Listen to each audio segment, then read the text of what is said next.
Индира Пасинечка сиот живот ќе биде принудена да биде жена борец. Долги години се бори за љубовта со незиниот сакан Жарко поради различната вера меѓу нив двајцата.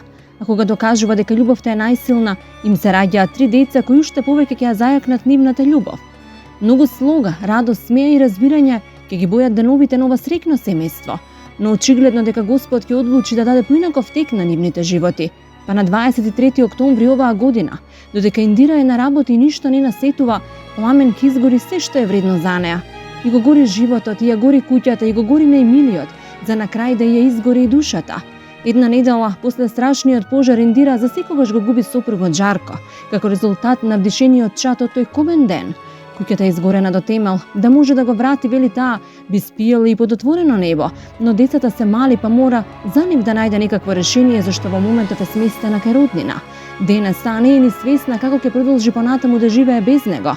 Единствен спас е да им се помогне да изградат скромен кров, за да не бидат терет никому и полека да се надеваат дека времето ќе ги залечи нивните преболни рани во срцето.